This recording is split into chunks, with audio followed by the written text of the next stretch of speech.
தளபதி ஆன்ஸ் welcome to my channel. So நம்ம சேனலில் நம்ம தளபதி, அதாவது தமிழக முதலமைச்சர் தளபதி விஜய் பற்றி தான் வந்து நம்ம அப்டேட்டாக பார்த்துட்ருக்கோம். ஸோ இந்த நிலையில் நம்ம தளபதி விஜய் வந்து தமிழக முதலமைச்சராக வந்து பதவியேற்று கிட்டத்தட்ட 2 வாரங்களுக்கு மேலே, அதாவது கிட்டத்தட்ட ஒரு மாதம் ஆக போகுது.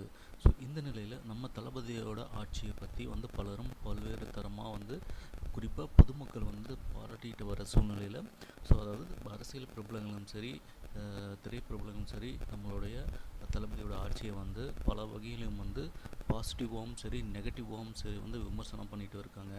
ஆனால் அதை பற்றி கொஞ்சமும் கவலைப்படாமல் நம்ம தளபதி அவரோட வேலையை பார்த்துட்ருக்காரு. ஸோ இந்த நிலையில் வந்து பார்த்திங்கன்னா பிரபல அரசியல் தலைவர், அதாவது மக்கள் நீதி மையம், இந்த நிலையில் பார்த்திங்கன்னா பிரபல அரசியல் தலைவரான நாம் தமிழர் கட்சியோட இந்த நிலையில் பார்த்தீங்கன்னா பிரபல கட்சி தலைவரான சீமான் அவர்கள் வந்து நம்ம தளபதியை பற்றியும் தளபதியோட ஆட்சியை பற்றியும் மிக கடுமையாக வந்து தற்போது வந்து ஒரு பொது கூட்டத்தில் வந்து பேசியிருக்காரு.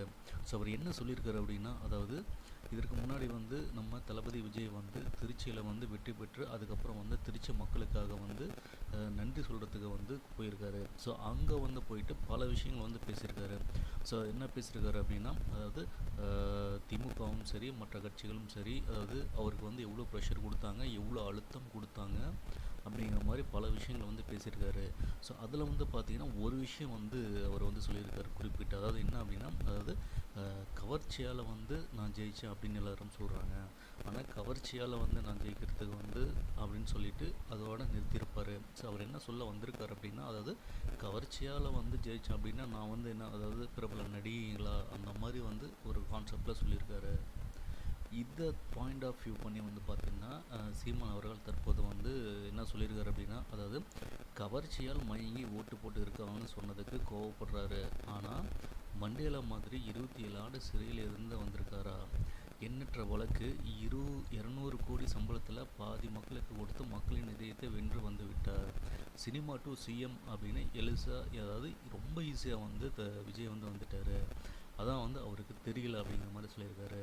அது மட்டும் இல்லாமல் சிஎம் சார், உங்களை வந்து மக்கள் தேர்ந்தெடுத்ததுக்கு ஒரு காரணம் மட்டும் சொல்லுங்கள் அப்படிங்கிறாரு. அதாவது கவர்ச்சியால் வந்து உங்களை தேர்ந்தெடுக்கலன்னு சொல்கிறீங்களே, அப்போது வேறு எந்த ஒரு காரணத்துக்காக வந்து நீங்கள் வந்து உங்களை வந்து தமிழக மக்கள் தேர்ந்தெடுத்தாங்க அப்படிங்கிற மாதிரி சொல்லுங்கள்.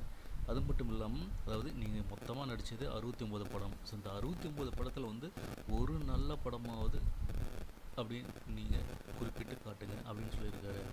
அதே சமயம் வந்து, அதாவது தன்னுடைய வாழ்க்கையில் வந்து 69 திரைப்படங்கள் வந்து நடிச்சிருக்காரு. அதில் ஒரு படம் கூட மக்களுக்கு ஒரு ஒரு ஒரு நல்ல செய்தியோ ஒரு விழிப்புணர்வு ஏற்படுத்துகிற மாதிரியான எந்த ஒரு படமும் கிடையாது. ஸோ அப்படி இருக்கும்போது 69 படம் நடித்து அந்த படத்தில் வந்து மக்களுக்கு எந்த ஒரு நியாயமும் சொல்லாத ஒரு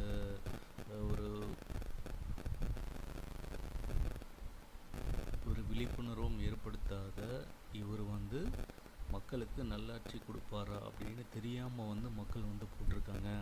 ஸோ கூடிய விரைவிலே வந்து பார்த்திங்கன்னா மக்கள் வந்து புரிஞ்சுப்பாங்க, கூடிய விரைவிலே பல மாற்றங்கள் வரும் அப்படிங்கிற மாதிரி சொல்லியிருக்காரு. ஸோ இதே மாதிரி கருத்து தான் வந்து திமுக சார்பிலையும் வந்து பல பேர் சொல்லிகிட்டு இருக்காங்க. ஸோ வெயிட் பண்ணி பார்ப்போம், நம்ம தளபதி விஜய், அதாவது முதலமைச்சர் விஜய் என்ன பண்ண போகிறாரு, அடுத்தடுத்து என்ன சம்பவம் பண்ண போகிறாங்கிறத வெயிட் பண்ணி பார்ப்போம். தேங்க்ஸ் ஃபார் வாட்சிங்.